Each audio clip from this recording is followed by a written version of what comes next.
ಶಹಾಪುರ ತಾಲೂಕಿನ 9ನೇ ತರಗತಿ ವಿದ್ಯಾರ್ಥಿನಿ ಶೌಚಾಲಯದಲ್ಲಿ ಗಂಡು ಮಗುವಿಗೆ ಜನ್ಮ ನೀಡಿರುವ ಘಟನೆ ದಾರುಣವಾಗಿದೆ. ಹಾಸ್ಟೆಲ್ನಲ್ಲಿ ಇರುವ ವಿದ್ಯಾರ್ಥಿನಿಗಳಿಗೆ ಪ್ರತಿ ತಿಂಗಳು ಮೆಡಿಕಲ್ ಚೆಕಪ್ ಮಾಡುವ ನಿಯಮಗಳು ಇದ್ದರೂ ಹಾಸ್ಟೆಲ್ ವಾರ್ಡನ್, ನರ್ಸ್ ಮತ್ತು ಇತರ ಪ್ರಭಾವಿ ಅಧಿಕಾರಿಗಳು ತಮ್ಮ ಜವಾಬ್ದಾರಿಯನ್ನು ಸರಿಯಾಗಿ ನಿಭಾಯಿಸಿರಲಿಲ್ಲ. ಇದರಿಂದ ಈ ದುಃಖದ ಘಟನೆ ಸಂಭವಿಸಿದೆ. ಈ ಸಂಬಂಧ 3/9/2025ರಂದು KRS ಪಕ್ಷದ ವತಿಯಿಂದ ಯಾದಗಿರಿ ಜಿಲ್ಲೆಯ ಜಿಲ್ಲಾಧಿಕಾರಿಗಳಿಗೆ ಮನವಿ ಸಲ್ಲಿಸಲಾಗಿದೆ.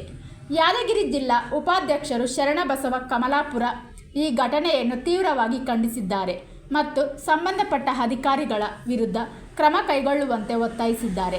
Bureau report, ರಾಷ್ಟ್ರಧ್ವನಿ news Kannada. ವರದಿಗಾರರು Hanumantha ದೊರೆ, ಹುಣಸಗಿ.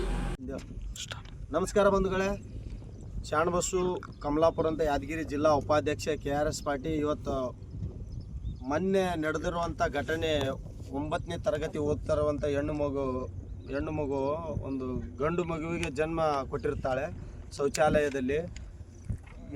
ಶಹಾಪುರ ತಾಲೂಕಿನ ಯಾದಗಿರಿ ಜಿಲ್ಲಾ ಅಂಬೇಡ್ಕರ್ ವಸತಿ ಶಾಲೆಯಲ್ಲಿ ಆಗಿರುವಂಥ ಘಟನೆ ಇದು. ಯಾಕಂತಂದರೆ ಇವತ್ತು ಅದಕ್ಕೋಸ್ಕರ ನಾವು ಯಾದಗಿರಿ ನಮ್ಮ ಜಿಲ್ಲಾ ಕಮಿಟಿ ರಾಜ್ಯ ಸಂಘಟನಾ ಕಾರ್ಯದರ್ಶಿಗಳಾದಂಥ ದೀಪಾ ಮನ್ನೂರವರು, ನಮ್ಮ ಜಿಲ್ಲಾ ಅಧ್ಯಕ್ಷರು ಜಗನ್ನಾಥ್ ಸರ್ ಅವರು ಎಲ್ಲರ ಸಮ್ಮುಖದಲ್ಲಿ ಡಿ ಸಿ ಸರ್ಗೆ ನಾವು ಒಂದು ಮನವಿ ಮಾಡಿದ್ವಿ. ಇದು ಇನ್ನು ಮುಂದೆ ಯಾರ್ದು ತಪ್ಪಿಸ್ತತ್ರ ಯಾರು ಇದ್ದಾರೆ ಅವ್ರ ವಿರುದ್ಧ ಕಂಪ್ಲೇಂಟ್ ಆಗಬೇಕು, FIR ಆಗಬೇಕು. ಇದು 9 ತಿಂಗಳ ತನಕ ಯಾವುದೇ ಮಾಹಿತಿ ಮನೆಯವರಿಗೆ ಗುರುತಿಲ್ಲ. ಆ ಹೆಣ್ಣು ಮಗು ಹಾಸ್ಟೆಲ್ನಲ್ಲಿತ್ತು. ಎಲ್ಲ ಪಾಲಕರು ಭಯಭೀತ ಸ್ಕೂಲಿಗೆ ಕಳಿಸ್ಲಿಕ್ಕೆ ಮಕ್ಕಳೆಲ್ಲ. ಅದಕ್ಕೋಸ್ಕರ ಇದು ಇನ್ನು ಮುಂದೆ ಅದು ಮರುಕಳಿಸಿದಂಗೆ ಇನ್ನು ಮುಂದೆ ಆಗದೇ ಇದ್ದಂಗೆ ತಡೆ ಹಿಡಿಬೇಕಂತೇಳಿ DC ಸರ್ಗೆ ನಾವು ಒಂದು ಲೆಟರ್ ಕೊಟ್ಟಿದ್ವಿ. ಇವತ್ತು ಕಟ್ ಮಾಡ್ತೇವೆ.